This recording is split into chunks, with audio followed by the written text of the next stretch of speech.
kumbaya, fuck crocker shit, fuck all that, dumb bitch you. Hey, round around with them poles, I got them slicks in the Jeep. Yeah, railroad, no exposed and cause we'll creep, nigga, creep. Boy, you a junk ass, talking tough, boy, but you'll get your ass beat.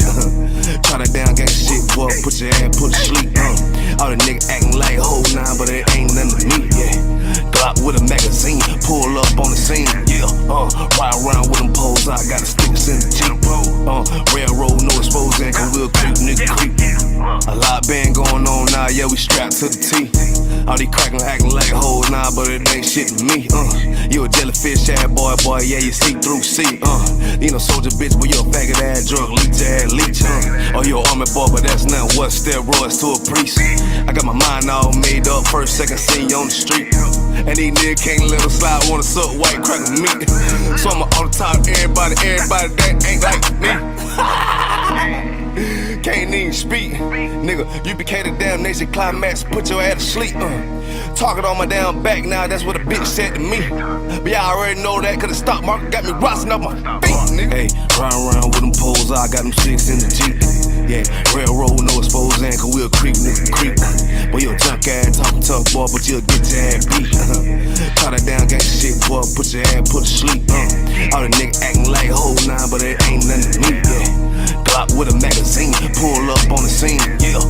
Ride around with them poles, I got the sticks in the Jeep. Railroad, no exposed and cause we'll creep, nigga, creep. Beast all that beef shit, cause that's all that I eat. All these fuck nigga, you a pig ass boy.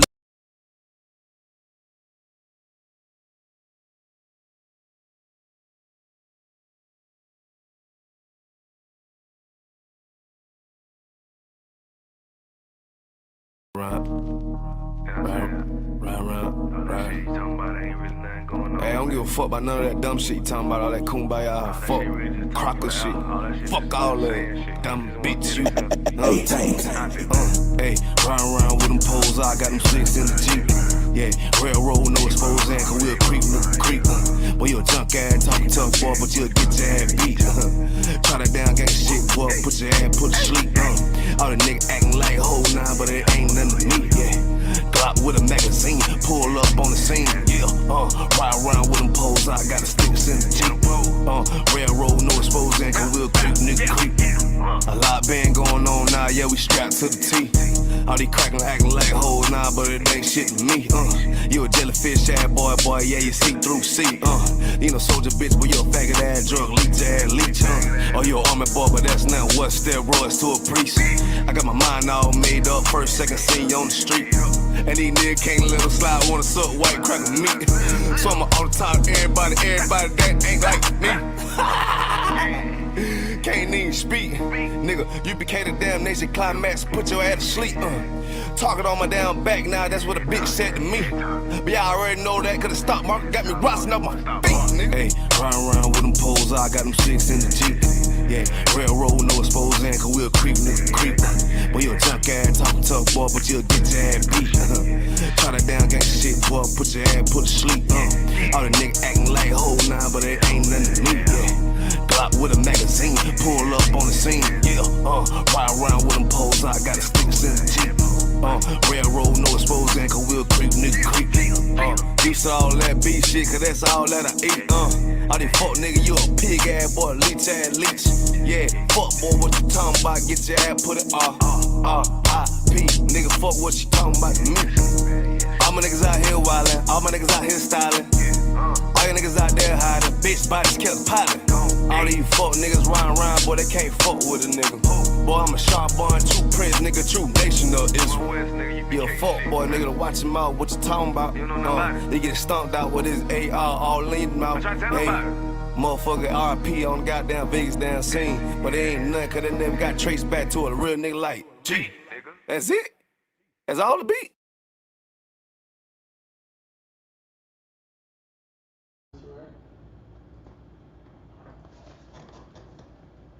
All right, clap it up, clap it up.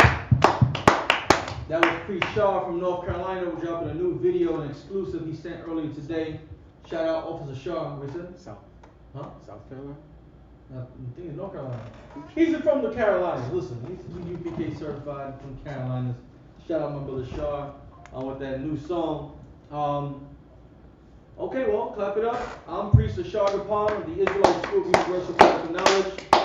Started out on 1 West 125th Street, Harlem, New York, under commanding General Yohana.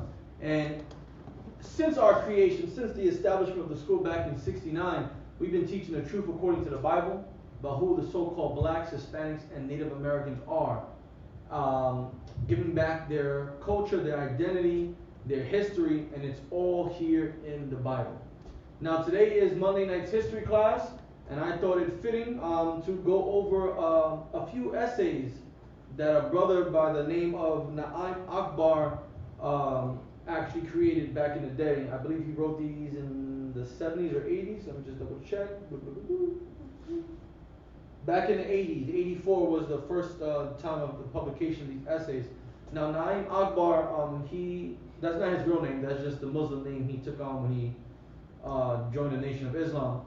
But we're actually going to read up a little bit on Naim Akbar, if you can, Baba Kashal. Publisher, psychologist, psychology professor, and public speaker, Naim Akbar was born on April 26, 1944, in Tallahassee, Florida. Originally given the name Luther Benjamin Weems Jr., Akbar changed his name in 1971 after joining the Nation of Islam. Akbar attended the Florida A&M University Laboratory School from grades K through 12, graduating in 1961. Akbar attended the University of Michigan for the completion of his BA, MA, and Ph.D. degrees in psychology. Prior to attending the University of Michigan, Akbar lived within a completely African-American social environment. His freshman year of college marked the first time that he had real contact with whites. At the University of Michigan, Akbar was active with the Black Action Movement strike that closed down classes for 3 weeks during the late 1960s. After receiving his Ph.D., Akbar accepted a position in the psychology department at Morehouse College in Atlanta. There, he instituted Morehouse's first black psychology course and eventually developed probably the first black psychology program at a historically black college or university. Within 2 years, he became chair of the department. Akbar left Morehouse after 5 years to work with the Nation of Islam's headquarters in Chicago to start their Office of Human Development. After 2 years, Akbar joined the faculty of Norfolk State University, again instituting courses in black psychology. In 1979, Akbar accepted a faculty position at Florida State University.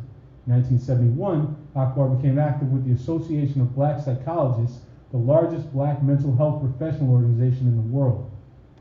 He has served on the association's board for numerous terms and was elected its president in 1987. The association has bestowed all of its most prestigious awards on Akbar due to his professional contributions. Akbar continues to teach a specialized course on the psychology of the African American at Florida State University. In the late 1980s, he formed his own publishing company, Mind Productions, and private consulting company, Naim Akbar Consultants, to bring his teaching to a wider audience. All right.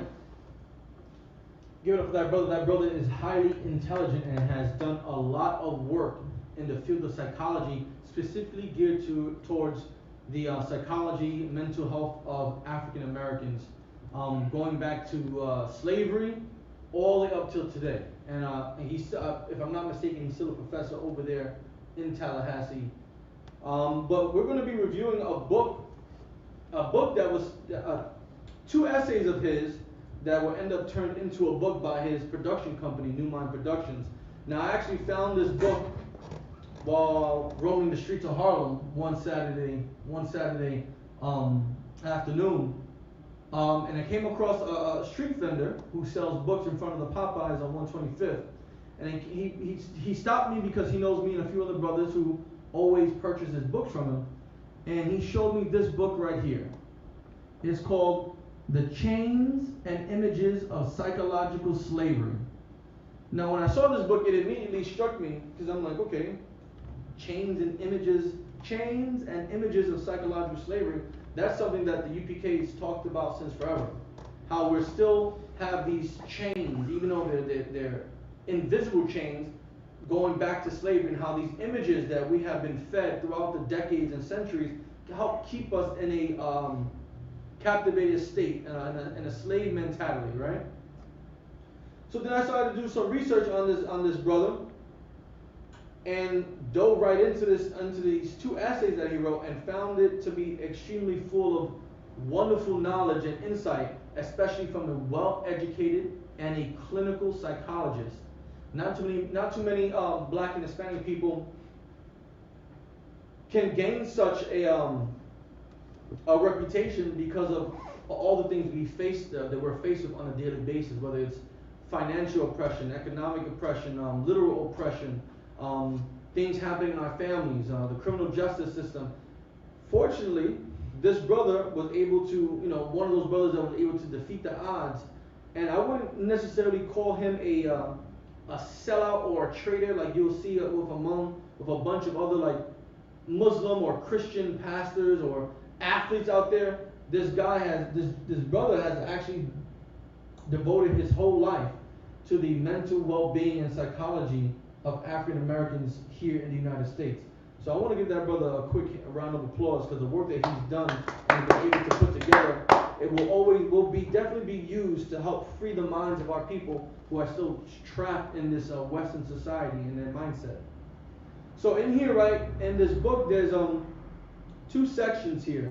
The first one is psychological legacy of slavery, and the second one is the racial religious imagery and psychological confusion. And within each essay, there are about like 4 or 5, let's say, chapters or topics that he touches upon.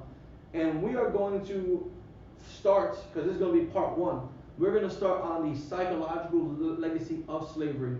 We're going to work through as much of the topics that he has listed here as we can until the next class. But I want to read the introduction. Right? And if you go back to click that, and I hit his picture, I want to expand his picture, if possible. Yeah, see, go just blow it up a little bit.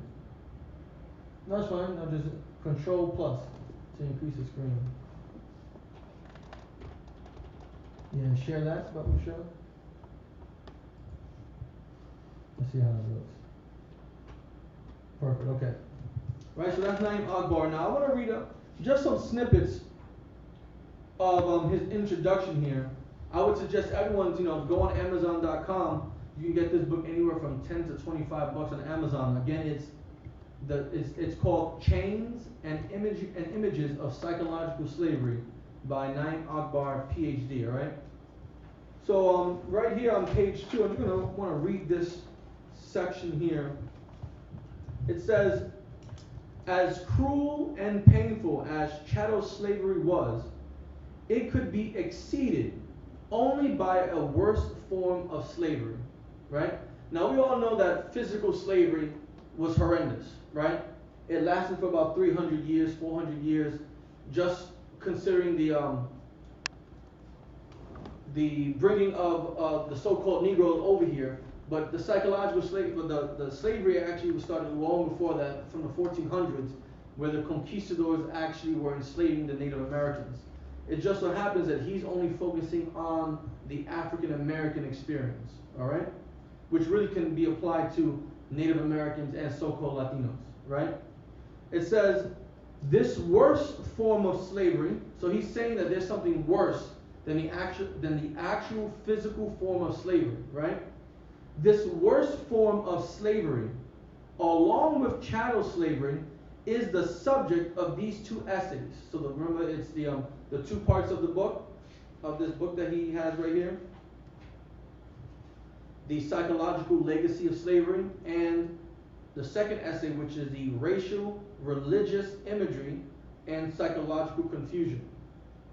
He goes on and says, the slavery that captures the mind and incarcerates the motivation, the perception, the aspiration, and identity in a web of anti-self images, generating a personal and collective self-destruction, is more cruel than the shackles on the wrists and ankles.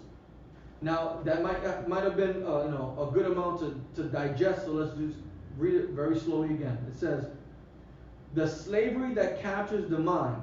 So the slavery that can take hold of your mind, right? Sort of like the religion of Islam, how it's control over the minds of our people, or the religion of Christianity, how it has such a stronghold on the minds of our people, and incarcerates the motivation. Things like, for instance, money. How money incarcerates our motivation. So we see money as something that we have to work hard for, which what he ends up talking about, how we, from going back to slavery, despise work, and then we envy those that have the money, right? The perception and aspiration and identity in a web of anti-self images. So all these things that we have gone through and that he's listing here, all can be generated into anti-self images, where we can see an image of another black person, of another Hispanic person, and hate that image. I don't know. There's a picture that Officer Itazab down in Florida helped me put together. Shout out to Officer Itazab, right? There's an old picture, if you can find it real quick, right, of a black boy wearing like a Superman outfit, staring into a mirror, and he's seeing a white person staring back at him. Let's see if we can find that real quick. Just put black boy stares at mirror of white superhero. The images, it should be on the first one. No, keep going. Type in black child stares at mirror, right? Black child stares into mirror of white superhero. Wait. Oh, then they don't want to put it up there? That's crazy.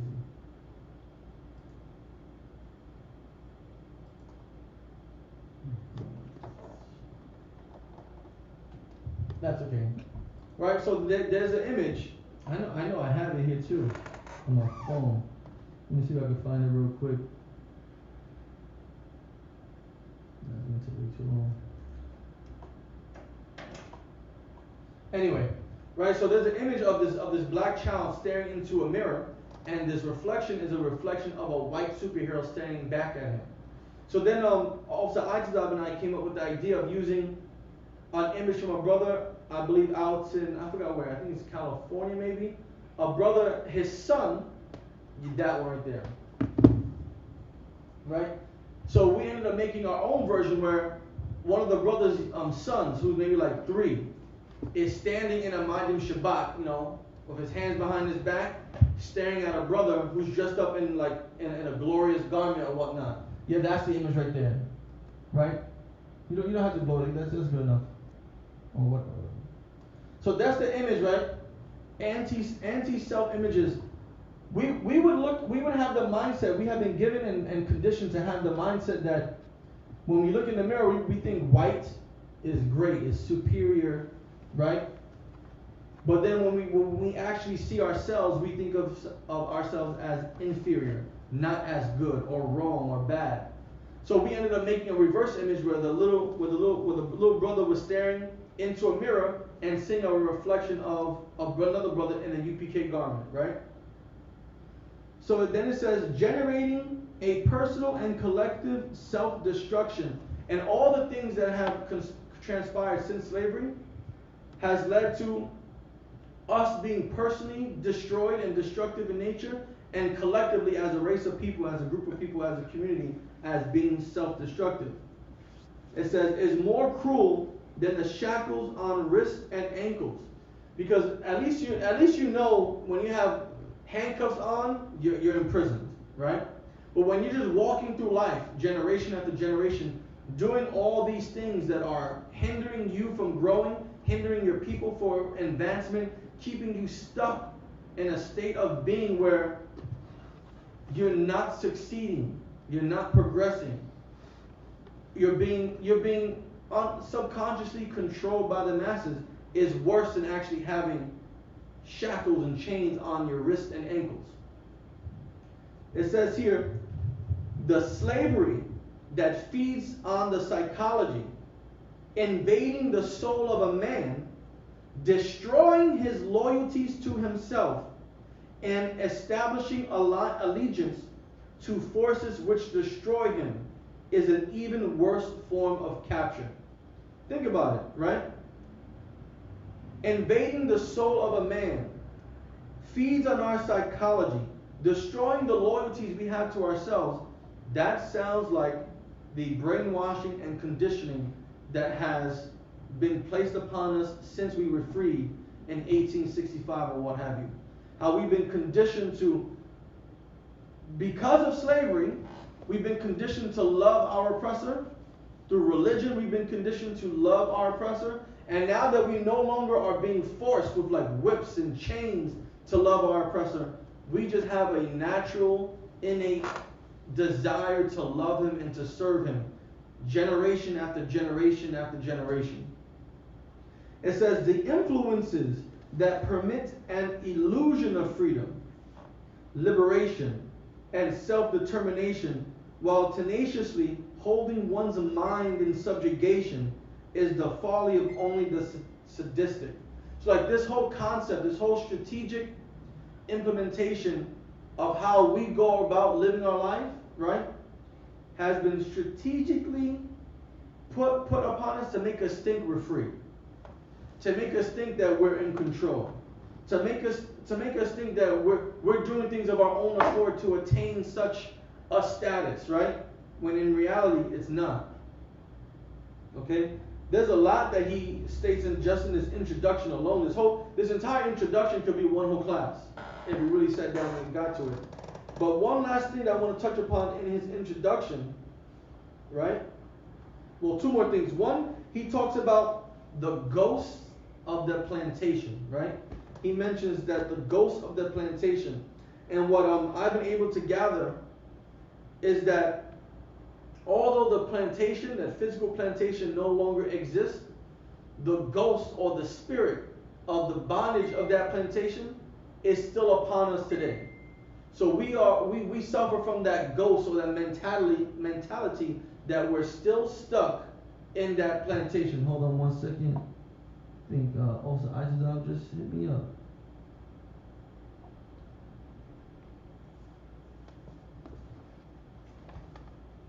Okay. Right? Then something that we have been doing since 1969 when the truth was opened back up to the world, right? He talks about the image of a divine creator, right? Listen to this. It says, we approach this problem from the vantage point of the racial group that is portrayed, as well as its impact on the ones not portrayed. Let me get an image of Caesar Borgia, Baba Shah. It says, our position is that the portrayal of the divine in the physical form of any people is a potentially damaging influence on the psychological and spiritual development of human beings. Now here I agree and I also disagree with him, right? Because as a Muslim, Muslims believe in the prophets and also in the book called the Bible. They believe in the prophets of the Bible and they believe in the book of the book called the Bible, right? Let me get Revelation chapter 1 verse 14, right? You see this image right here? I agree that portraying the divine in the physical form or portraying someone of great importance that is tied to God or the Creator, right, can be damaging if it is incorrect, and can be extremely uplifting if it is absolutely correct, right? It says, we thoroughly recognize the rationale and the value of utilizing such figures as a corrective agent by some African American religious groups. Now go back to the image real quick. See this image, right? This is the image that was given to us during slavery. For over 300-400 years, Black, Hispanic, and Native Americans have been forced and been conditioned to think that this is their Lord and Savior Jesus Christ. That this white image of this white Caucasian man is the Savior of them. And they're being oppressed and enslaved and beaten and robbed, and their lives are being taken, and they're being sexually assaulted by their oppressors who look just like this man. Right? So how can you hate your master who's sexually assaulting you, who's hanging your children, feeding your children to crocodiles and dogs, separating and breaking up your family, when the person that you've been told to love and that who is God looks like your master? That is a very damaging form of portraying the divine or any figure of the Bible to the minds of our people. Because we've been given this white image of Jesus Christ, thinking that the entire time this is Jesus Christ, spending 400 or 500 years in captivity in this country, loving the people who look like him, but actually are hurting us. And then I disagree with this statement because this is a false image. This is a false image that was given to us by our captors, by our enslavers, by those who are still continuing to do harm. And if any Muslim was more sincere enough to look into the Bible to see what the image of Christ looked like, kind of similar to what other Muslims, especially that movie about Malcolm X that Denzel Washington played, right? He talks about the real image of Christ and how could he look like this man if he was from this part of the world. Let's read this scripture in Revelations. Revelations chapter 1 and verse 14. His head and his hairs were white like wool. Now when you go to this image, we have to understand, does this image, is it portraying his head and his hairs? Right, this is his head. This whole thing, this is his head. Right? This is, to be more specific, this is the space, this is the back of the head, but this entire thing here is his head. So his head and the hairs that are on his head are white like wool. When we break it down into the Hebrew, it's telling that the color of his hairs were white, and the texture of it was like sheep's wool. Very rough, very textured, right? Very tightly curled, cold strands of hair. When we look at this image does not have white hair. When we look at other images that people have portrayed to be as Jesus Christ, we see that their hair on their head or on their face are not white. We also see in some images that the Jesus Christ they give us, he's completely shaven. That's not a custom of the Hebrews or the Israelites that you read about in the Bible. The culture, the custom was for a man not to shave his face, right? Keep going. As white as snow. Keep going. And his eyes were as a flame of fire. Now, when you look at these images that they give us of white Jesus Christ, his eyes can be blue. I think here they're like a little light blue, right? Sometimes they're green. Sometimes they're brown, right? But in the scripture, it's saying that his eyes were red like a flame. Not that his whole eyes were like actual red, like a laser beam red, like from Superman's eyes, you know what I'm saying? But that since we did drink wine, since we did have strong drink, whenever us black, Hispanic, or Native American people tend to drink, sometimes our eyes can get glossed over and become like a pinkish red kind of tint to it. Not that our actual pupils turn red, right? Keep going. Verse 15.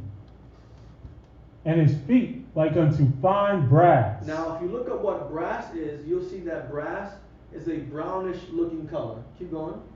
As if they burned in a furnace. Now, I actually looked up videos of brass being burned in a furnace, right?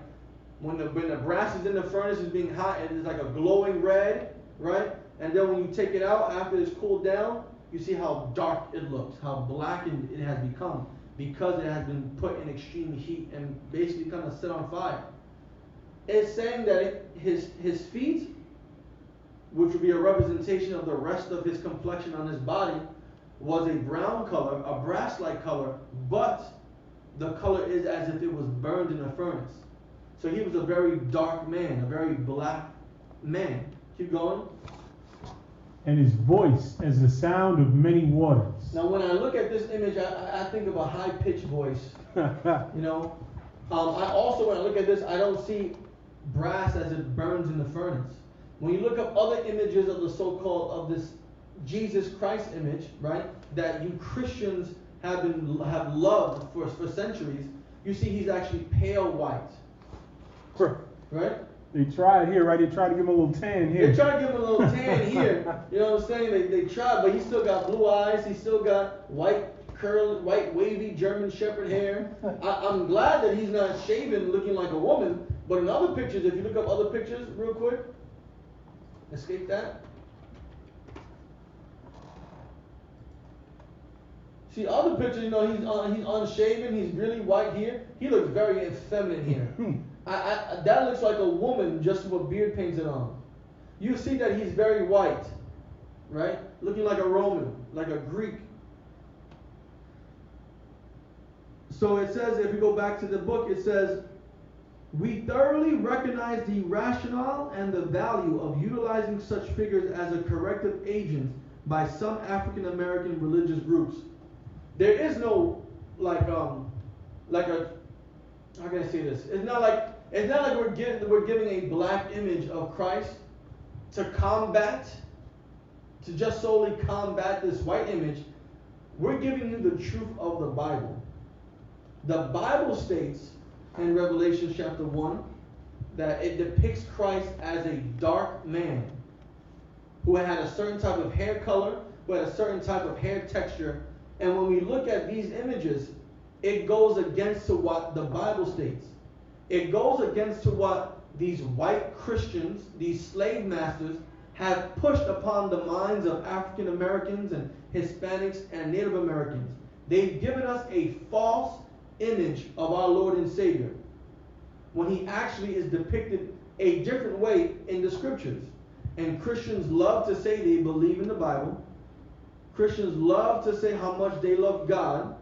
Christians really just love your slave master.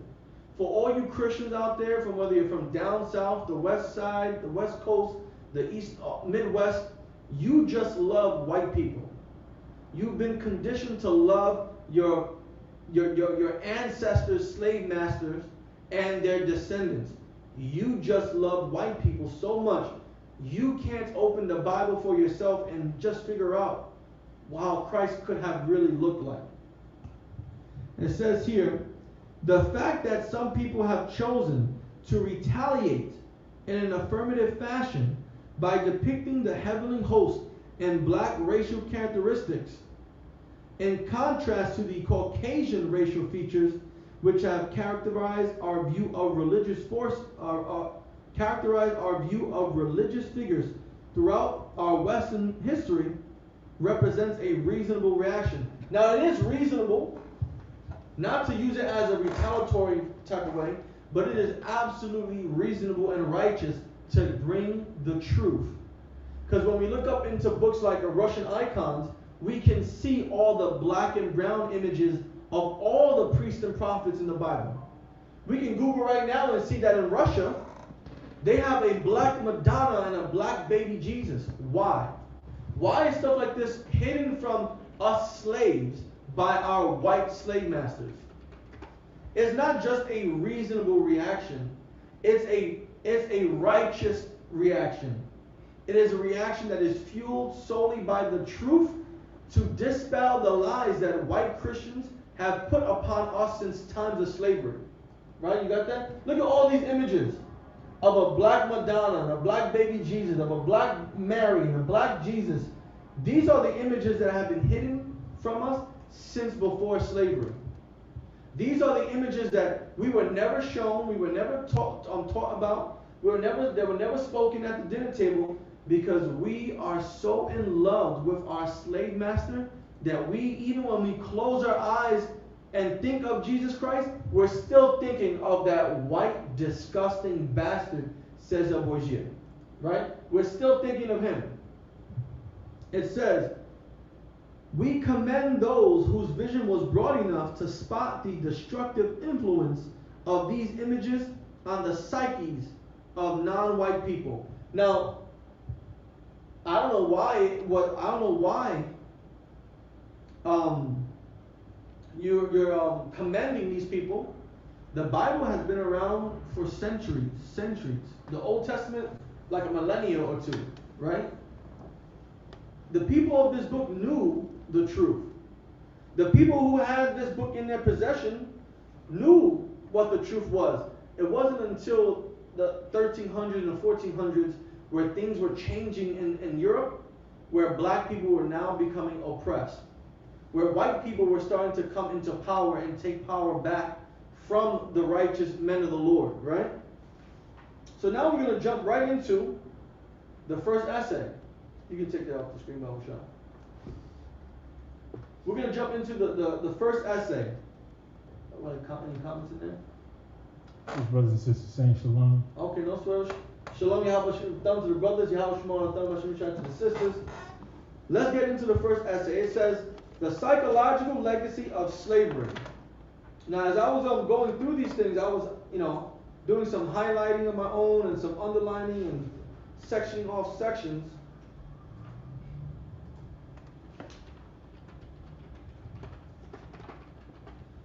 Right? So here it says, slavery was legally ended in an excess of 100 years ago. But the over 300 years experience in its brutality and unnaturalness constitutes a severe psychological and social shock to the minds of African Americans. Now, because of how cruel and brutal, page 7. Want me to share? Yeah, you share. Make sure they're saying the same thing.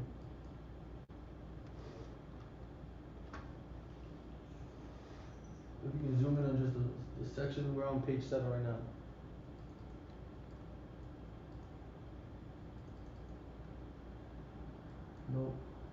No, go forward, go backwards more. No, go to 11. No, that's 14. Wait. Go back. Hit the back button that's on the bottom. One more time. Go up. Right there, perfect. Alright. It says, this shock was so destructive to natural life processes that the current generation of African Americans, though we are 5 to 6 generations removed from the actual experience of slavery, still carry the scars of this experience in both our social and mental lives, which is true. You can see it on a daily basis in how we interact with each other, how we try to impress white people so much, how we hate to work, and we look for get-rich-quick schemes and all. You can see all of this still transpiring today. It says, he states, psychologists and sociologists have failed to attend to the persistence of problems in our mental and social lives, which clearly have their roots in slavery. And the reason being is because Western medicine is based off of white people. Western psychology is based off the psychology of white people. The therapy and mental health is based off of white mental health and therapy. It is extremely difficult to think that one race of people who did not suffer the same traumas as another race of people, you can still apply your sciences to them. It doesn't work that way. That's like trying to take how to train a dog and see if you can train an alligator the same way. Completely different responses, completely different size of the brain, completely different motivations, right? You can get a dog to roll over with a treat. You're not gonna get an alligator to roll over for a treat, right? It's not gonna happen. Hold on one second.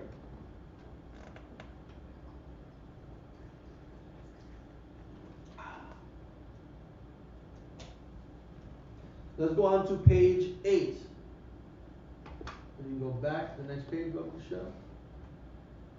We're going to go to, where it says Clark, where is it? Hold up. Right after, no, go backwards. Go to 11, go to 11 again.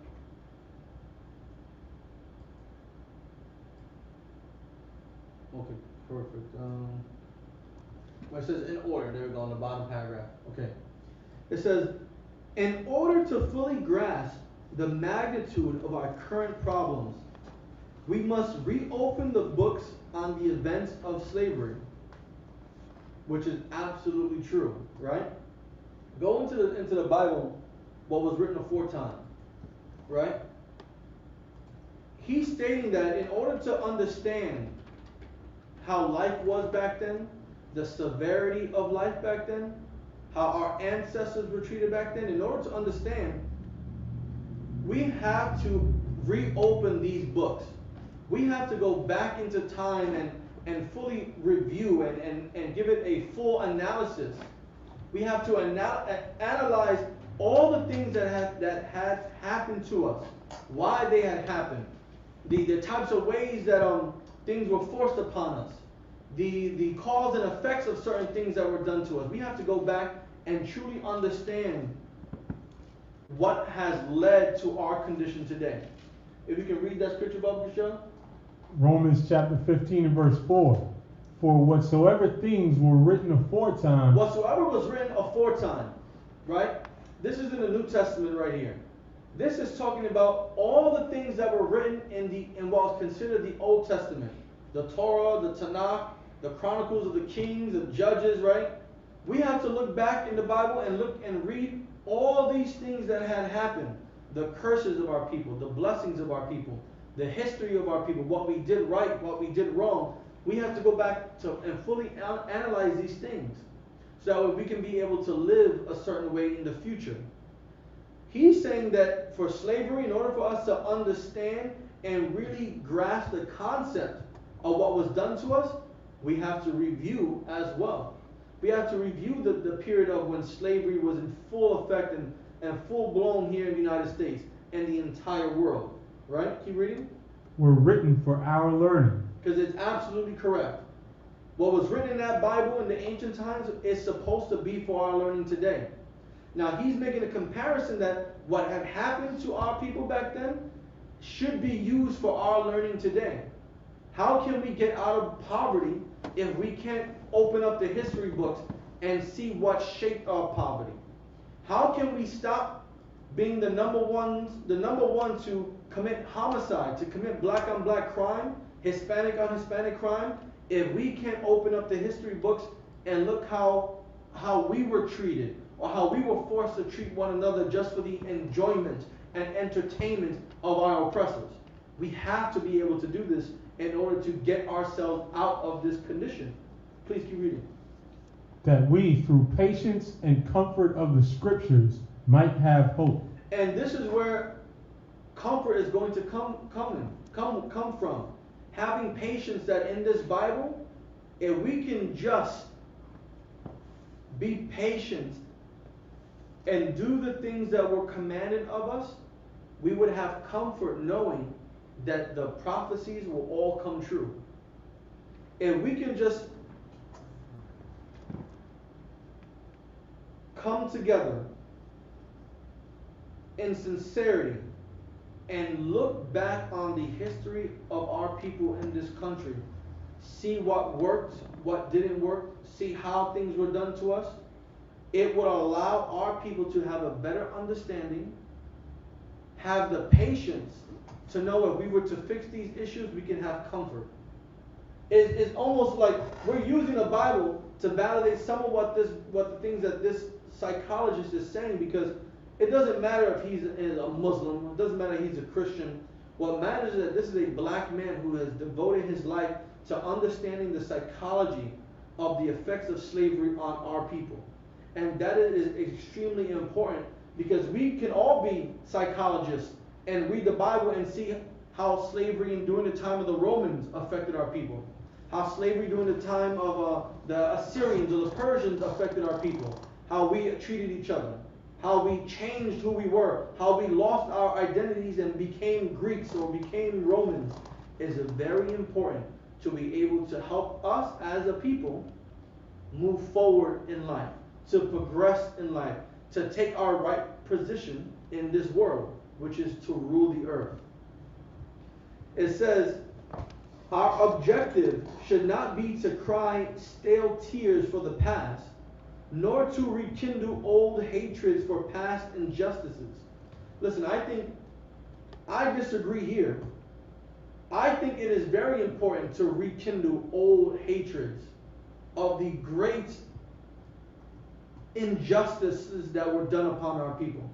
I think little black boys and Hispanic boys and Native American boys should have some type of anger inside of them, seeing their fathers being sexually assaulted in front of them by white male slave owners. Right.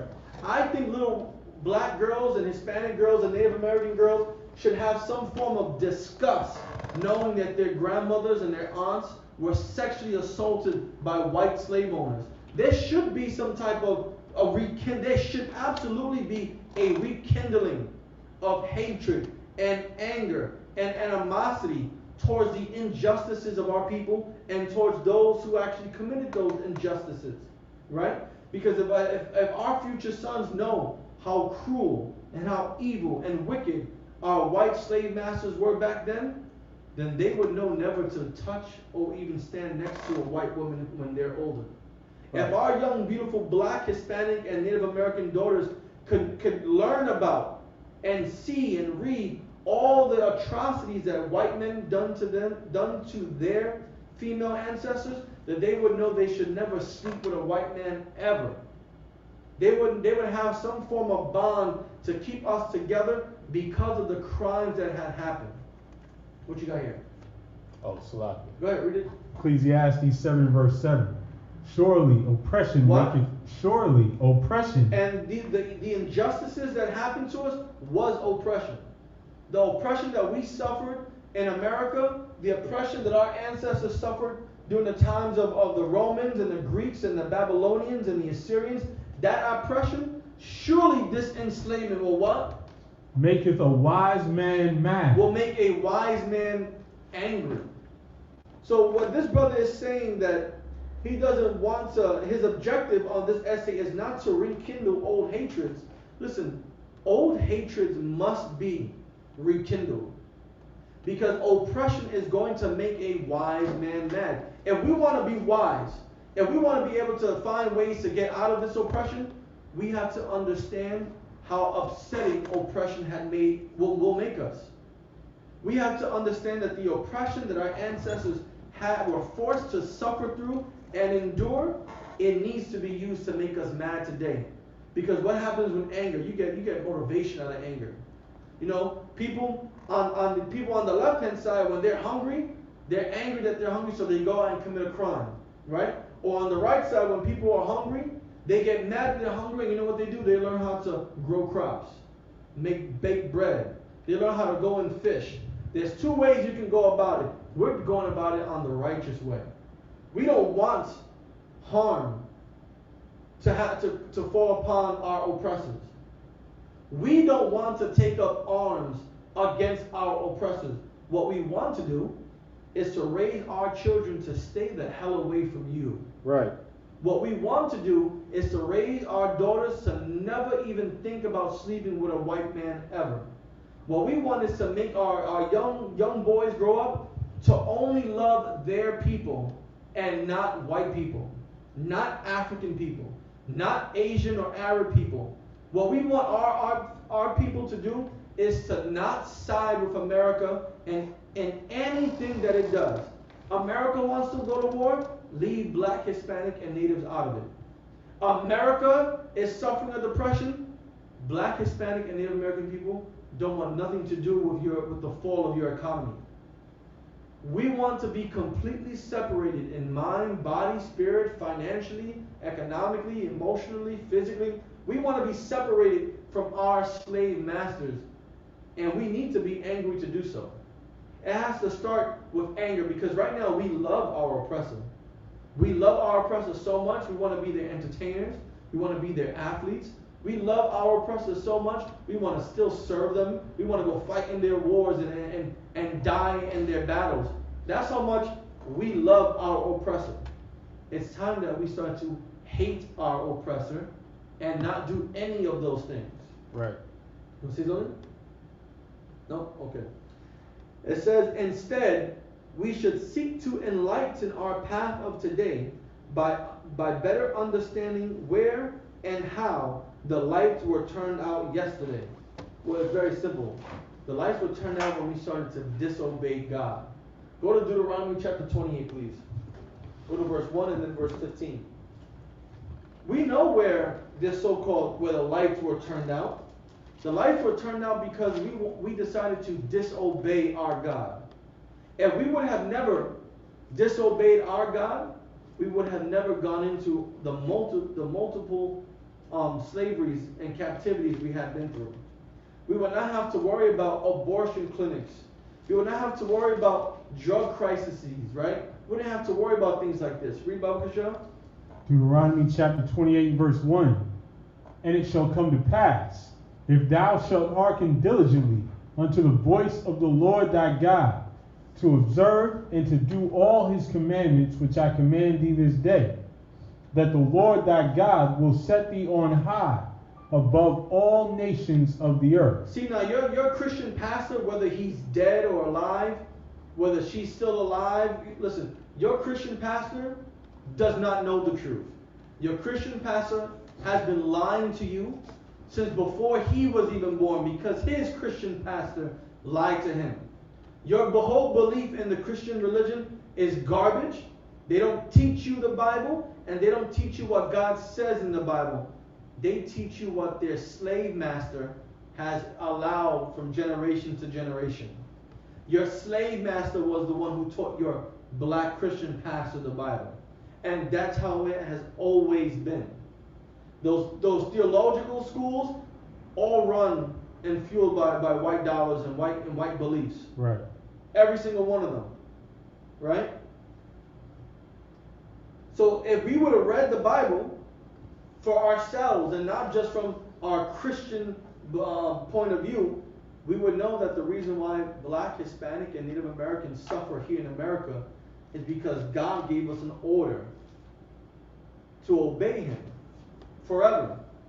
And we would never have suffered any of the plights, any of these plagues, any of these atrocities that have befallen black, Hispanic, and Native American people. Go to verse 15. Now this is what we were ordered to do, but instead, this is what actually happened. Keep going.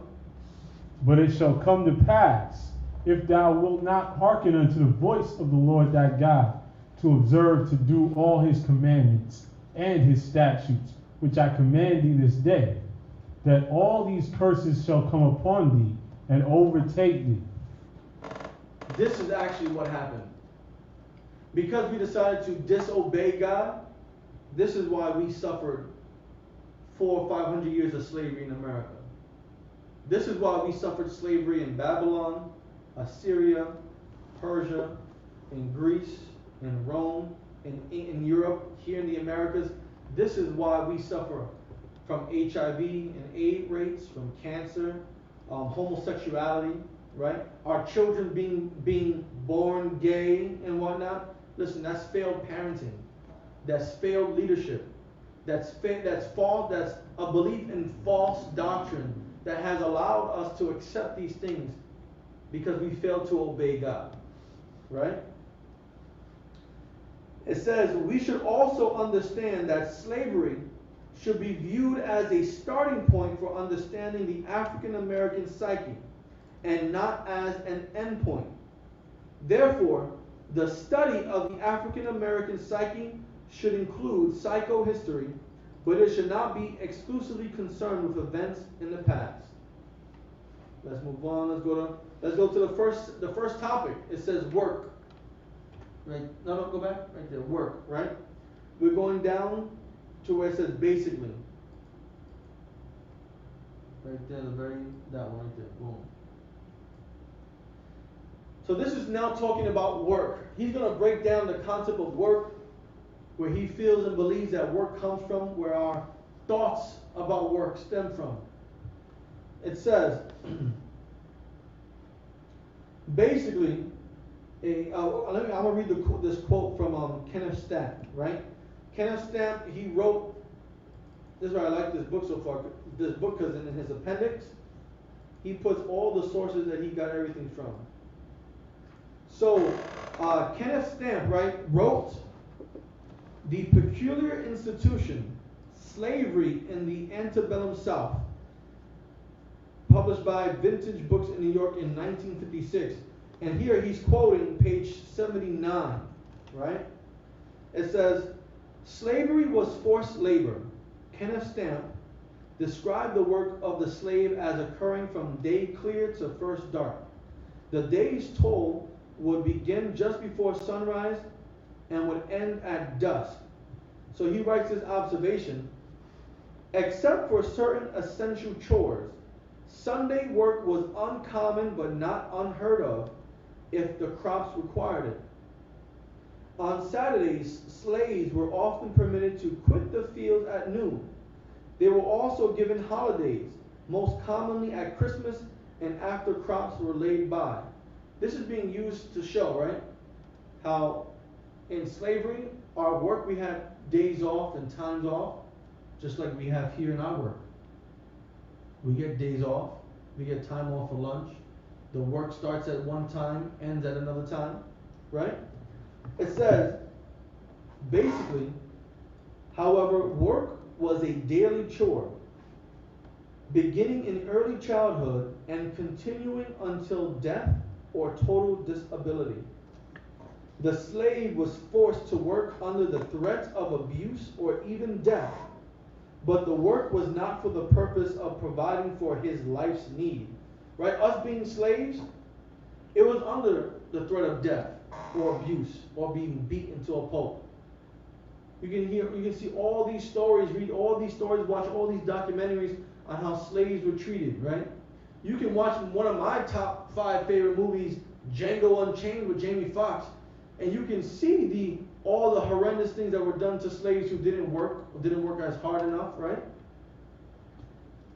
Instead, he worked to produce for the slave master. He would neither profit from his labor nor enjoy the benefits of his labor. A good crop did not improve his life, his family, or his community. Instead, it improved the life and the community of the slave master.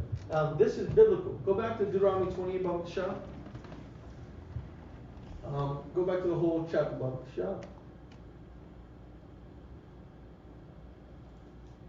Go to start at verse 16 real quick.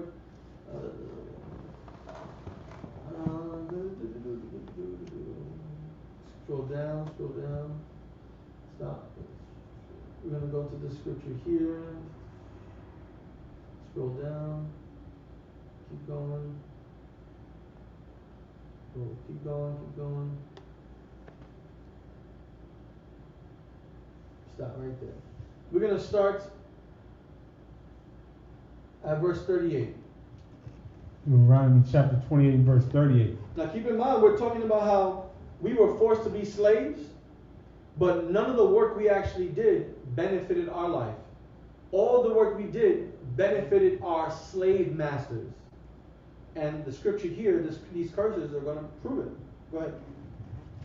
Thou shalt carry much seed out into the field. What? Thou shalt carry much seed out into the field. I'm pretty sure we all know what cotton is.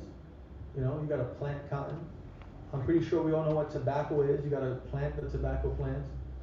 I'm pretty sure we all know oranges and apples and all types of vegetables and stuff. We got to plant those things. Slavery, we didn't plant them for our sakes. During slavery, we didn't plant these things to benefit our life. We planted these things for our slave master because we were being forced to do so. Keep going. And shall gather but little in, for the locust shall consume it. So whatever seed we did plant, it was always taken up. It was always eaten up. It was taken by these locusts. White people are a locust. It's a plague that they just consume and destroy. Keep going. Thou shalt plant vineyards and dress them, but shalt neither drink of the wine. Stop. Oh yeah, we took care of grapevines, apple and orange orchards. You think we got to get the benefit off of that? No, our slave masters did. They're the ones that drank the wine, drink the juices. They used our slave labor to make them have the most glorious delicacies, the most wonderful drinks imaginable off of our blood, sweat, and tears. Keep going. Nor gather the grapes, for the worms shall eat them. Now these worms, these other nations, right now we're just talking about white people. They are worms. All inside our work, all inside the soil, destroying everything, taking everything for themselves. Keep going. Thou shalt have olive trees throughout all thy coasts, but thou shalt not anoint thyself with the oil, for thine olive shall cast his fruit. Right? We were not able to benefit anything from our own labor. Keep going. We'll scroll down. What to say? Stop going too far. Stop right there.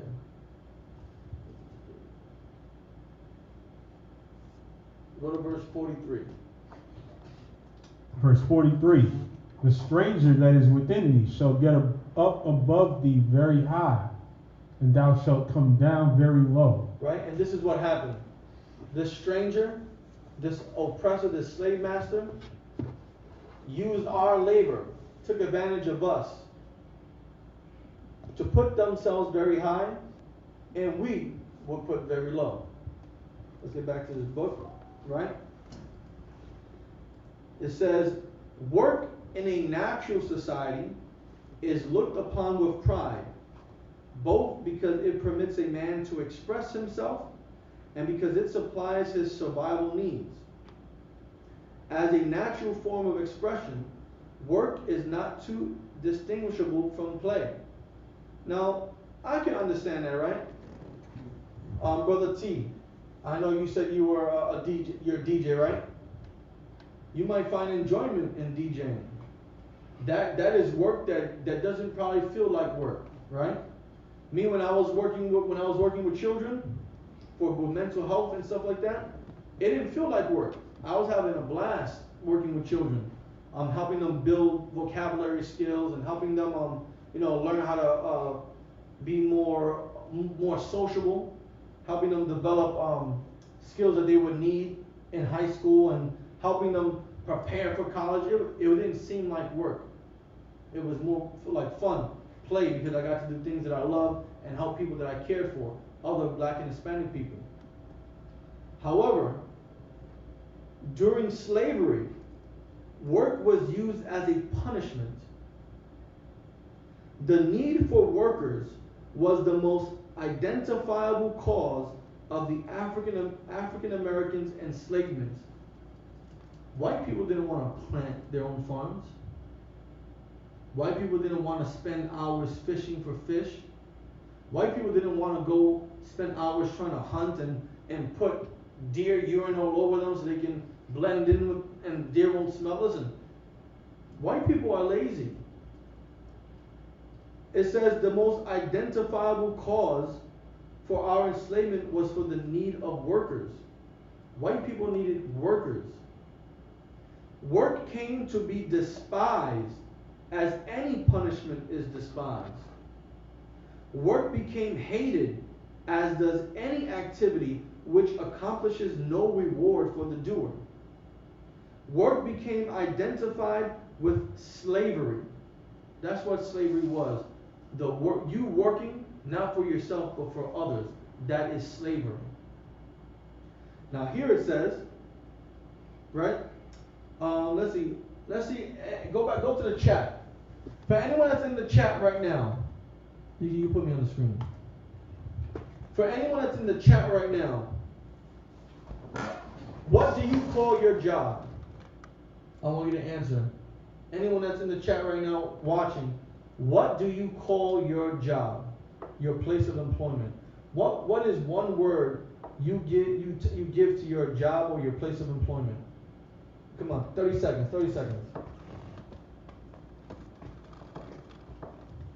A what? The bottom one? Highlight his comment. Zabala one said slavery. Well, check this out, Zabala one. This book is written in 1984, and it's talking about everything all the way up until then. It says, even today, the African American slang expression, which refers to a job as a slave, communicates this painful connection. We call our job slaves. Brother called me earlier today. Hey, Sean, what's going on, Sean? Not chilling much, blah, blah, blah. Where you at? I'm at the slave. This is an expression we use even until this day, because things that happened to us back then have always been passed down to our generations. This was our ancestors who were forced to be slaves back then, worked for the gain and profit of their oppressor, is what we're still doing today. We're working at a slavery for the benefit of those that are on top. It's a slave. It says, through the course of the centuries, work came to be a most hated activity. Despite the fact that we are over 100 years removed from the direct slavery experience, the African American still, to a great extent, hates work. And I find no lie in that. Why do we have to work? I'm not working to make myself richer.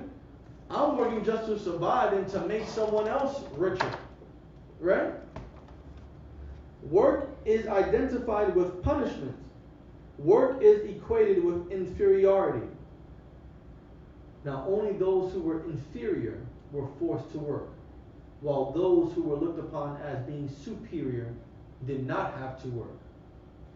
Now, again, going back to a quote from Kenneth Stamp's book on the peculiar institution, slavery in the antebellum South, right? Stamp observes that masters who had at their command as few as a half dozen field hands, 6 slaves, were tempted to improve their social status by withdrawing from the fields. That means because they had these slaves working the fields, they no longer had to be in the fields. And devoting most of their time to managerial functions. So now they became, instead of working with the slaves, they became the overseers. They became the actual real masters. I need you to pick 100 pounds of cotton today. I need you to make sure that all the cow dung and chicken crap are taken out and put into the field to use as manure. They became the managerials, like the managerial staff, the CEO, the CFO. Meanwhile, we had to do all the grunt work. But most slaves never saw their masters toiling in the fields. Consequently, slaves equated work with enslavement. So if you had to work, that means you were a slave. Because slaves worked for not their own benefit, but slaves worked for the benefit of their slave masters. And freedom with the avoidance of work. So if you wanted freedom, that meant you didn't have to work. If you didn't work, that meant you had freedom. Now, slave masters weren't working, so they were free in the eyes of slaves. But them who were forced to work, they knew they were slaves. Go on, continuing, going on to page 11, right? It says here, many African Americans have developed a variety of habits to avoid work. Now, tell me, anyone in the chat or anyone in the room, you go to the chat please. What are some habits that we use to avoid work? Think about it. What are some things that we would do to actually avoid going to a 9 to 5? Some things you might want to do more so that way we wouldn't have to work from a 9 to 5 or the graveyard shift. What are some things? Come on guys, I know you know. Gambling. Yes. Gambling is a habit that we developed so that way we would not have to go work in that field. That way you don't have to go work and throw out garbage in York sanitation. That way we don't have to go work mopping floors and puke from children in cafeterias and schools. What else?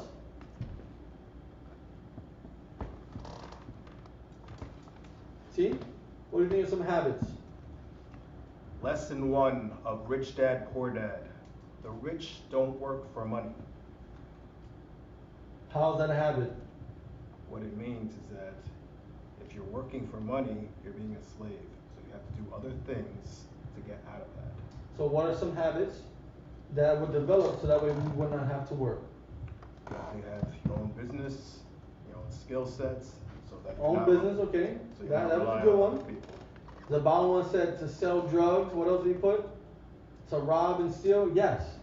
Absolutely. It says, many African Americans have developed a variety of habits to avoid work, such as reliance on gambling and other get-rich-quick schemes.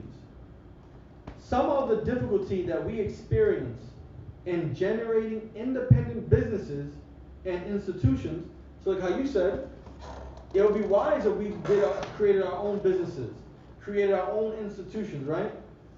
But the difficulties, right, that we won't do that is because of our hatred of work.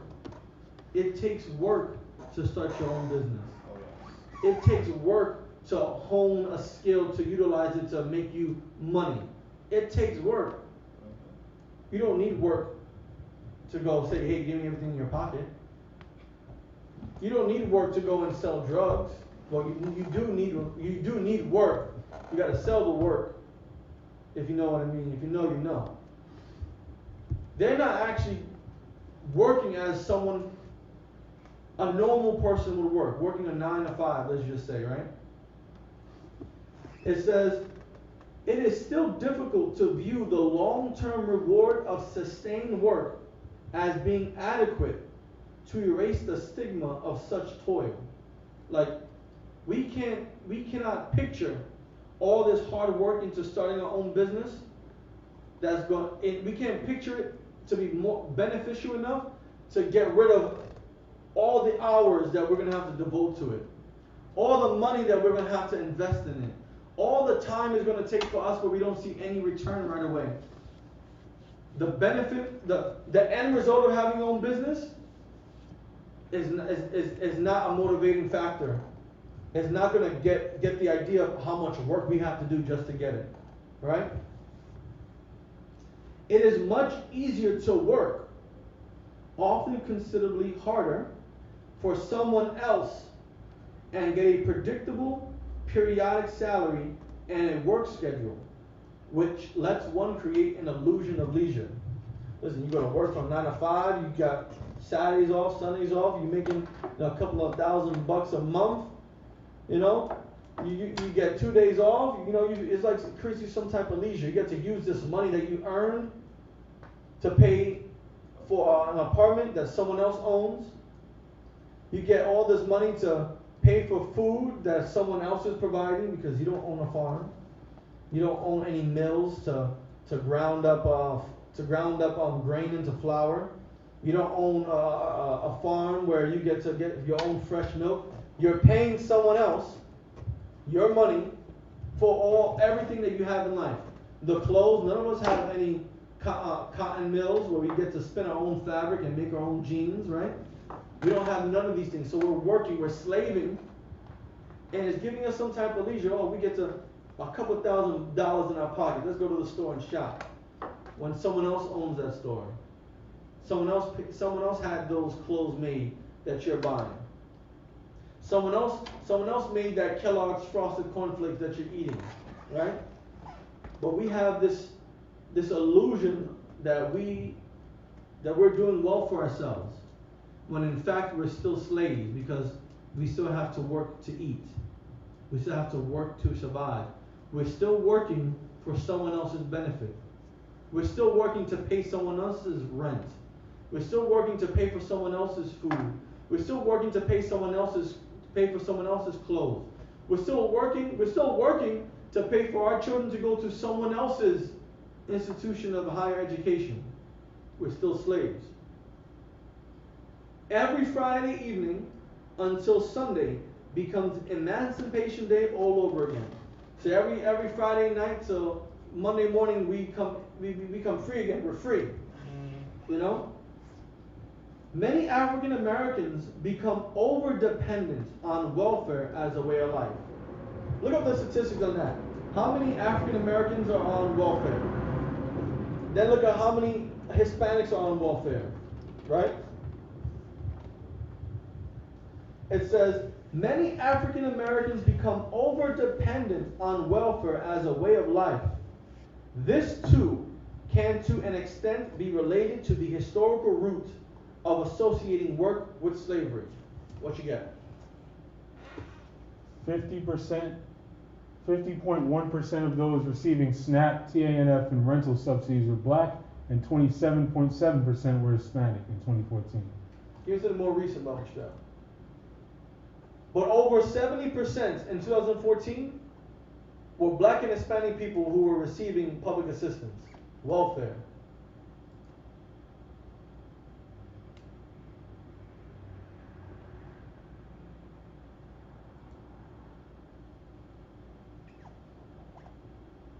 What you got there? I don't know the timeline on I'll go back real quick. Type in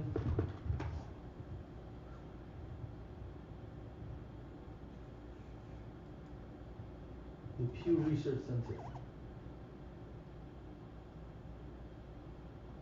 Just type in demographics of welfare recipients. Demographics of, or racial demographics of welfare recipients.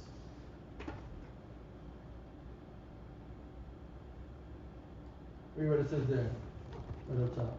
About 27% of both adult and child recipients were black. Hispanics accounted for 21.9% of adult recipients and 35.8% of child recipients. We'll say that one more time. About 27% of both adult and child recipients of SNAP were black. Hispanics accounted for 21.9% of adult recipients and 35.8% of child recipients. That's a high number. And he's saying that he's associating that even welfare can be linked back to slavery. And the historical root of associating work with slavery. So you know what? We get food stamps, so that way you don't have to work, because it's free money. We get our rent paid, or get rental assistance, so that way we don't have to work to pay rent. That's another habit that we have become so reliant upon to escape work. Now I can definitely attest to this, working in social services. Many of my clients are black, Hispanic, and do receive some type of assistance from New York City, from New York State. Whether it's rental assistance, having their rent partially paid, having their rent fully paid, getting hundreds of dollars in food stamps because they got multiple children. It makes perfect sense. And when I ask them, are they working? No. Are you interested in finding a job? No. They're comfortable with where they're at because everything is being taken care of for them. Right? Last part on this work section before we go into property, which is the second topic of the first essay. It says, it is important, however, for African Americans to know that many of our attitudes towards work are a result of our slavery experiences. These negative experiences associated with work continue to function as unconscious influences on us that make us respond in ways which may be contrary to our conscious intention.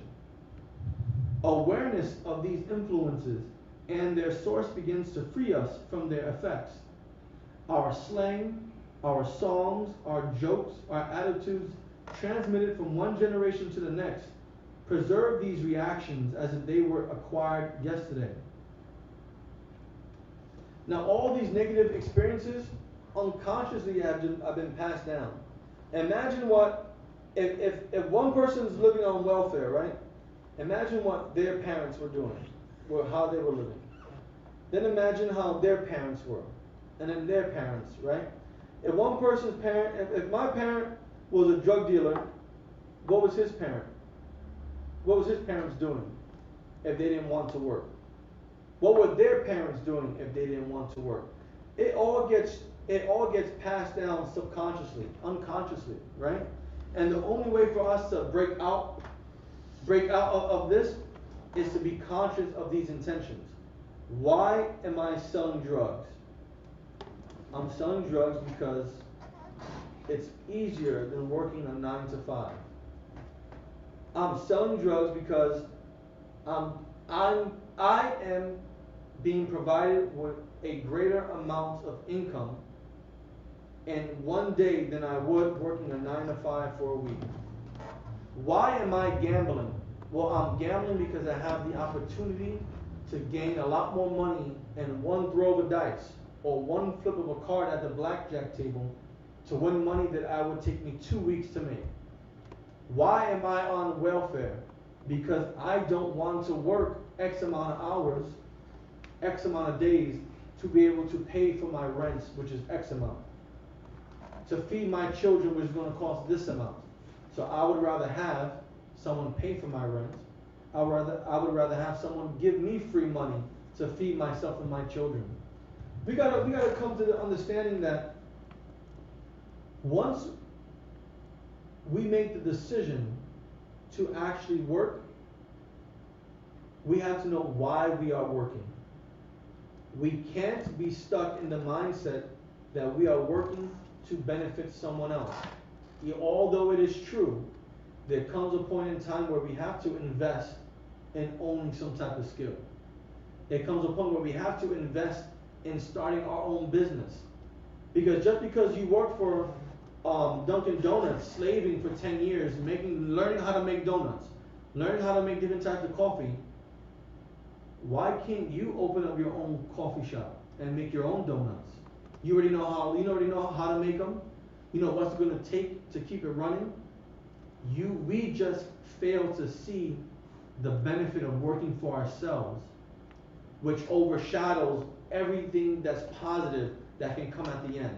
Being financially stable, being able to provide for our own families, being able to help others. Instead, we can't see that far into the future. We only seeing right here in the present, thinking about the past. All right? Let's go into property. Now, property was in my opinion, a very big part of this. In my opinion, one of the top 3. Right? It says property. And the reason why I say it's like the top 3 for me is because everything we see on social media, on TV, when we walk out into the street, is based on property, right? And whose property we want, whose property we want to be seen as having.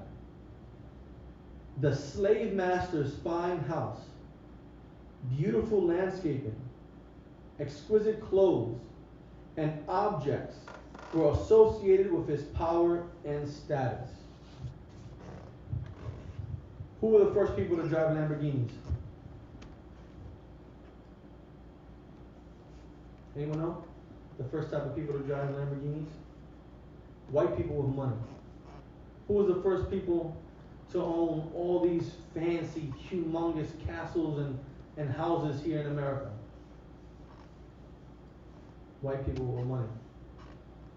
Who were some of the first people to own gold and fancy jewelry and fancy trinkets and items? White people here in America. Who were some of the first people to wear the most lavish clothing, most beautiful colors, rich purple clothing, right? White people here in America. In the same way that the slave looked upon his master with hatred for slavery and resentment for all the crimes they committed, he also resented and envied the master's possessions, because those possessions were associated with freedom and power to direct one's life, family, and community. Did black people have their own mansions, or were they the slaves of white people who had mansions? Did black people own horses and carriages, or did white people own horse and carriages? Right? Every drug dealer here, and every black Hispanic drug dealer wants to be like Italian mobsters and Italian gangsters, right? Nice clothes, eating lobsters and shrimp and pasta, having jewelry, having the best clothes, the best cars, right? The best hats, the most beautiful women. That's what we resented. That's what we were jealous of. Give me that scripture, envy not. Right? This is what we envied about our oppressor. This is what we resented from our slave masters, because they had everything imaginable that one could desire, while we were poor, living in disgusting and filthy conditions, wearing the most tattered and broken clothing imaginable. You can put me on the screen, Baba Shah. Yeah, you can leave it just like that.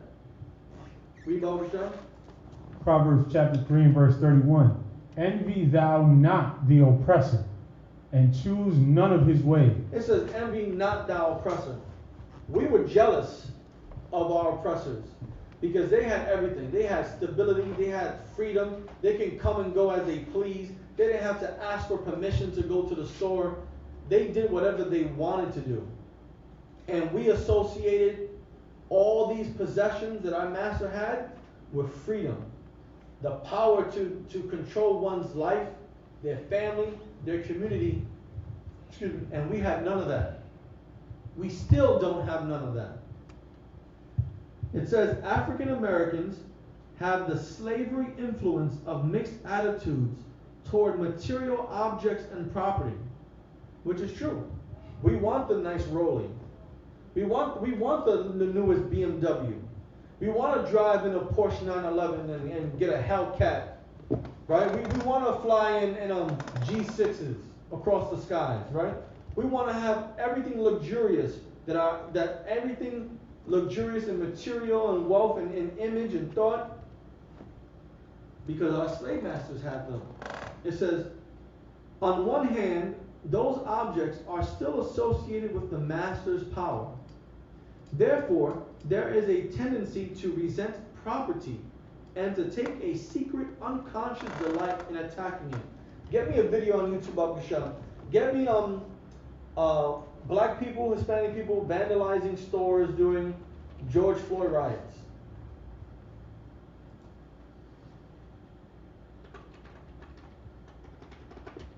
Right? Because who owns these stores? Who owns CVS? Who owns Starbucks? Who owns the majority of McDonald's, right? It's not us. Repeat playing this? Share this tab? It's not being shared. This is just a snapshot of some of the damage the people will be waking up to in Soho. Through the night, protesters smashed into luxury stores, stealing items and clashing with police. Eyewitness News reporter Derek Waller live in Soho with what's happening right now. Derek? Some new video that we can show you from overnight of vandals in action.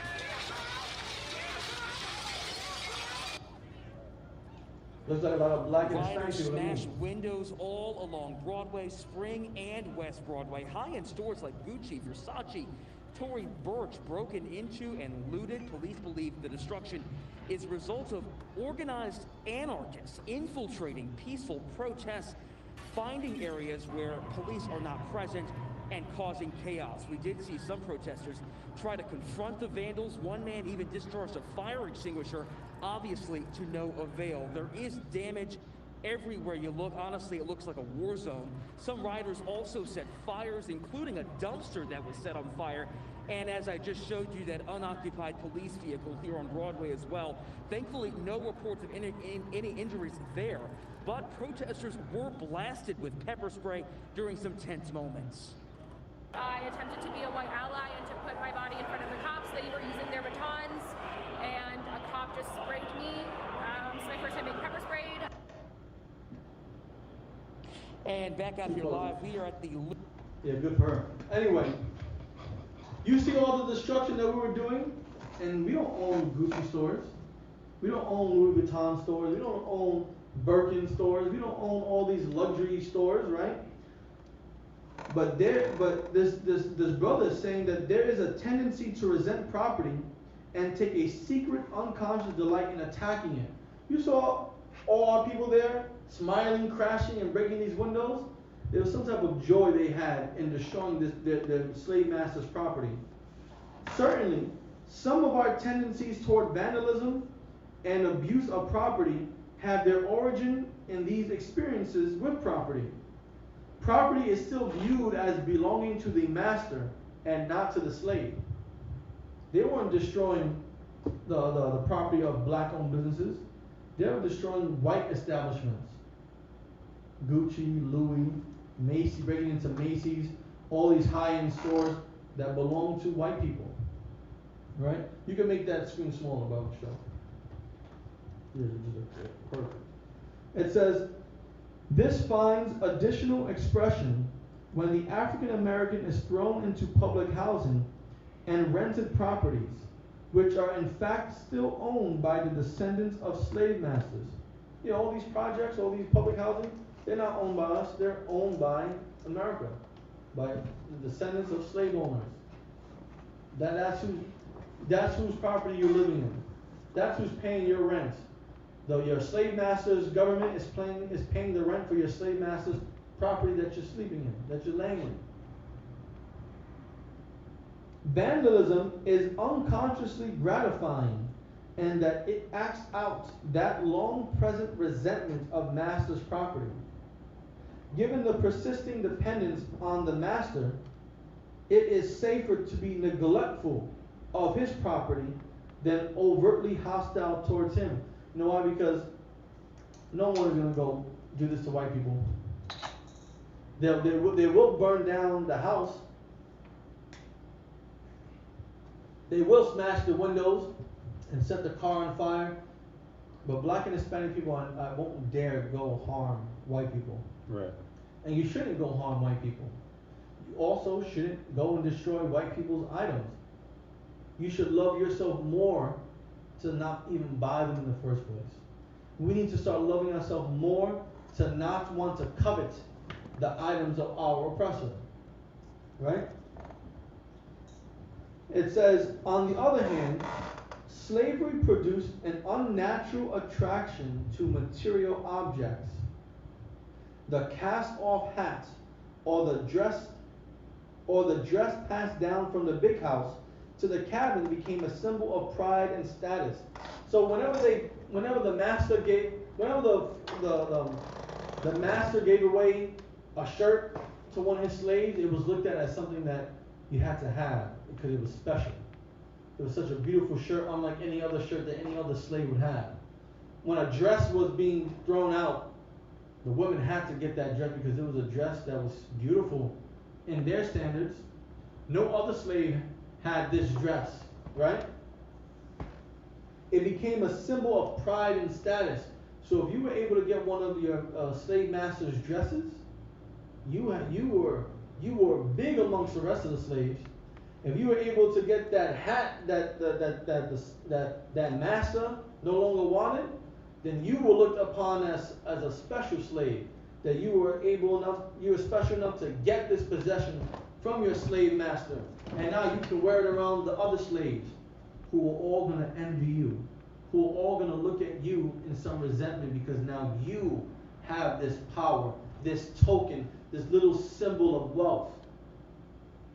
By wearing Massa's old hat or Mrs. old dress, one could play at being Massa or Mrs. for a few fanciful moments. So now you get to pretend that you're the master. And you get to daydream and act, I'm wearing this nice shirt, look how beautiful I am. I'm just like master. Until you were reminded that you were a slave. An illustration of this idea dating back to slavery experience also comes from Stamp, again, who wrote The Peculiar Institution, Slavery in the Antebellum South. He states, the elegantly dressed slaves who promenaded the streets of southern towns and cities on Sundays, the men in fine linens and bright waistcoats. The women in full petticoats and silk gowns were usually the domestic servants of wealthy planters or townspeople. Butlers, coachmen, maids, and valets had to uphold the prestige of their white families. So because you were a house slave, a house Negro, you got to, you had more access to the discarded items, the items no longer wanted by your slave master, and then you got to walk around town wearing them as if you were special, because you had to uphold the image of your slave master's house. These material objects, or dregs of property, became equated in the African American's thinking with the full power of freedom and self-determination which the master enjoyed. Now, having master's old hat and Mrs. old dress tricks your mind and tricks everyone else's mind that you're free, that you have some type of power that is equal to your slave master, when it doesn't. Just because you drive around in a BMW like the slave master doesn't mean you have white privilege. Just because you own a house that you paid $500,000 for doesn't mean you're as equal to those living in Beverly Hills. Just because you get to fly first class in the very front seats of JetBlue and American Airlines doesn't mean you have the same status or power as other white people who are flying in the same position, flying the same seats. White people own the airlines, black people don't. Right? White people own car manufacturing plants, black people don't. We can observe a similar pattern in our developing children who play at being mama and daddy by putting on objects of their clothing or other objects associated with them. So he's saying by you putting on your slave master's shirt and dress and pretending to be them is the same as your children playing mommy and daddy in dress up. That's what he's equating the two as, because it makes sense. Your son and daughter are not really mommy and daddy, but they put on dad's shirt and mom's high heels, and now they think they're mom and dad playing house. You put on your slave master's shirt and your slave master's dress, and now you think you're the slave master when you're not. What time is it? 8:48. Okay. The legacy of such experience with property and materials has made these objects powerfully influential in our lives. Large sums of money are thrown away yearly on expensive, flashy clothes and cars, which is true. All the money that we spend on trying to drive a BMW and a Lexus and a Mercedes Benz and a Rolls Royce, all the clothes we drive, like red bottoms, right? Apple bottom jeans, and trying to have Birkin bags and riding around and wearing True Religion clothing, right? Getting all the name brand designer stuff, we waste money. Uncomfortable, impractical, and showy items of furniture drain our budgets and fail to satisfy our longings because of this persistent wish to look like the slave master. When you're trying to get solid marble counters, spending unnecessary money when you can just have a wooden counter or a granite counter, just think about it.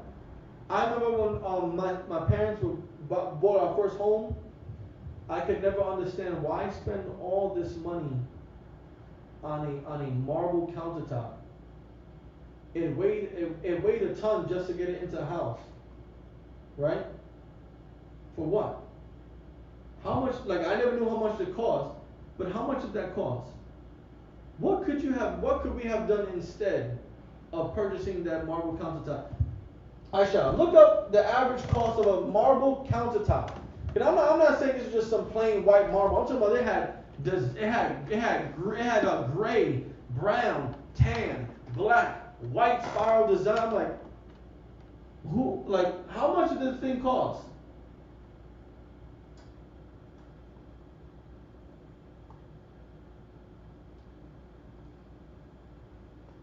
I'm seeing some pretty high prices.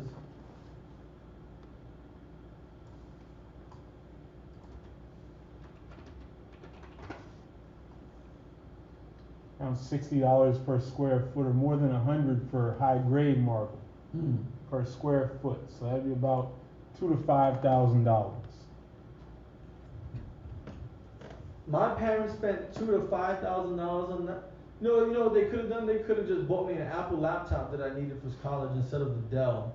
Because I hated that Dell. You know how much work I probably would have done when every time my Dell kept crashing every other day. I could have had and I kept telling them my school was Apple sponsored, so we had Apple technicians at our school that could have helped me with my computer. But instead I had Dell. I had to ship it out and wait X amount of days for it to get to wherever it was sent to, then wait for the days to fix it, then wait for days to ship it out. When you could have just spent $2,000 to $5,000 on an Apple laptop that I asked for, instead of $439 for the Dell Inspiron heavy ass, laptop that I absolutely despise. You know what I'm saying? But I digress. But that much money is absurd. Why is there a need to spend up to, and that's the minimal cost. Like just this podium that's right here, we built this podium in here. And when I was researching on how to make river tables and epoxy tables, these things can go up to like $10,000, $15,000, $20,000. Like, to estimate the amount of materials that we spent on this was a minimum of about $1,500. Then the labor that we would put onto this, like this podium we could easily sell it for like $6,000, $7,000. Considering how heavy it is, $7,000 right here. You know what we can do with $7,000? $7,000 can start a business. Can help you get things rolling in your own, starting your own LLC. It could have been used for all types of more meaningful things, except, unfortunately, uncomfortable, impractical, and showy items of furniture drain our budgets and fail to satisfy our longings because of this persistent wish to look like the slave master, all because keeping up with the Joneses, they had all the nice stuff. Driving around BMWs, having all these type of things, and getting their lawns mowed every week, and their hedges trimmed in the shape of animals. Like, who really cares about stuff like that? But a slave does. Many of our judgments about people and their worth are disproportionately determined by what these people own or wear.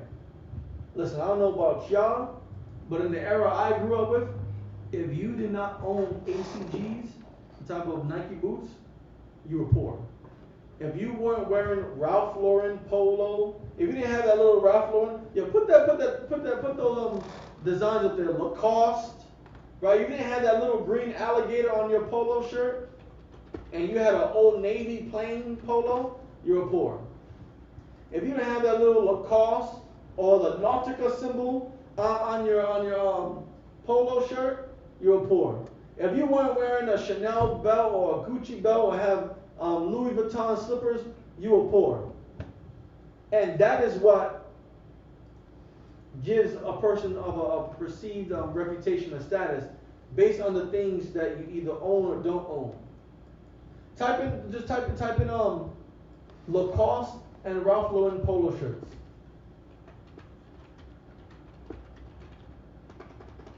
Polos like that.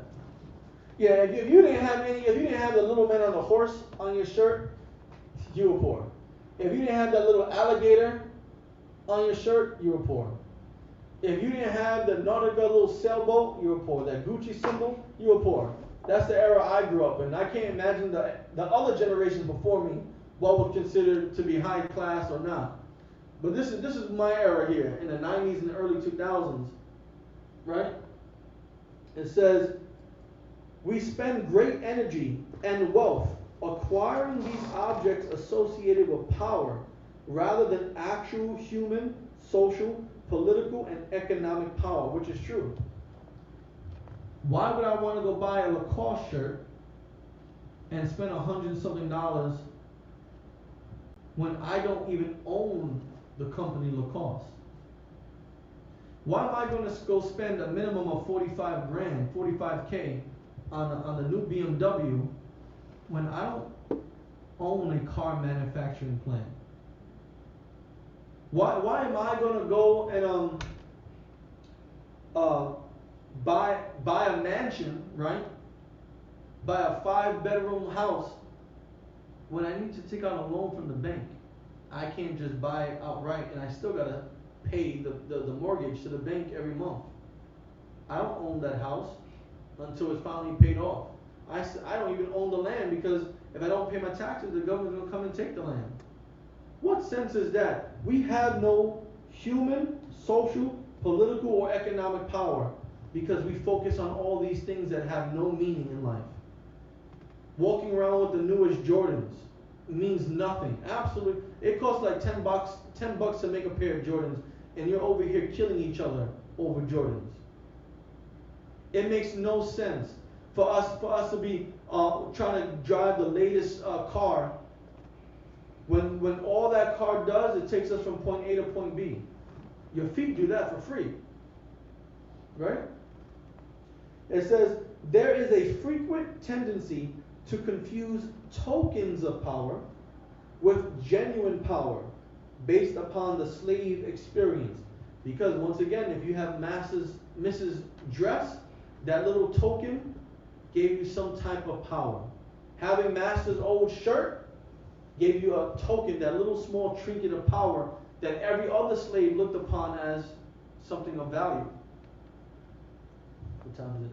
Last part, then we're going to end class. We're going to have to do, like I said, this is going to have to be a couple of part series, because we only got into the introduction and the first essay, which we only went into 2 topics, right? This is the end of property. It is not unusual for concerted efforts to obtain real political and economic power to be prematurely aborted by a strategic dispensation of tokens. The movie, I'm Gonna Get You Sucker, right? The part where the brother's going into the Black Power place, the Black Power store, and he's like, where's everyone else at? Well, the government, the so and such was hiring that day, so they all went and got jobs. Pull that skit up, Baba Shah. Find that skit up, because when I was reading this, that was the first thing that came to my mind. When I read this portion, that was the first thing that came to my mind, right?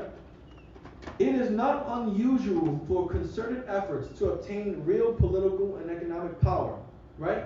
We have seen over time where people have come together and start to get real power, buying land, making businesses, but only to be prematurely aborted by strategic dispensation of tokens. Right, go back up. I think it's down right there. I'll get you sucker. Play that, Baba Shah. Share that, please. And raise the volume on YouTube. Pause it right here. Pause it. Nice. Now this will be a token. This will be a token of power. A black man being given or having a white woman. Because what did the slave master have? A white woman. Token number 1. Keep going. We want to have babies that look like this. We envy blonde hair and the blue eyes and the green eyes and the red hair, because that's what our slave master wants. So what do? We want to marry a woman with straight hair or light eyes, because then our children can have straighter hair or lighter eyes. As a black or Hispanic woman, they want to go marry a white man because they can have better hair, lighter eyes, and that's what they want their children to look like. Keep going. They're making fun of it, but that's what we're talking about here in this book, in this essay. Realistically, assertive efforts to alter social structures to equitably accommodate America's former slaves have frequently been terminated by offering limited material goods to the major strategists and movement, and then the movement dies. The major thinkers and scholars, potentially our most powerful agents of change in African American communities, are often neutralized by a pittance of material goods, like giving a black man a job, giving a black man a white woman, his own blonde hair, blue eyes woman, right? This social destructive phenomena has its roots deep in slavery experience. Too often, the leaders in our communities have equated a small trinket of material gain with having arrived or having made it in life. That leadership is soon lost to the African American community. It is a recurrence of the old image of wearing masses' discarded hat and thinking that you are massive. All right, listen, it's 9:04. Listen, I'm glad everyone is still here, but we're gonna have to pick this up next Monday in part 2. Part 2, we're gonna go into Part 2, we're gonna go into leadership. We're gonna go into the clown, and if we can, we're gonna try to go into personal inferiority. But we might end up having to make a part 3 and a part 4 out of this. But listen, I want to thank everyone who stayed and watched. Make sure you shared the class. We have been reviewing Brother Naim Akbar's essays that he wrote called The Chains and Images of Psychological Slavery, written by Naim Akbar, Ph.D., who is a clinical psychologist. So thank you for this brother for doing this amazing work. It's definitely going to be useful in teaching the truth to Black and Hispanic people. And with that, I'm Precinct Officer Shagapan. Joining me is Precinct Officer Ashayala. I got Brother T in the building. And to all the brothers and sisters that tuned in for this history class, the water. Shalom, Yahweh Bashim Shabbat.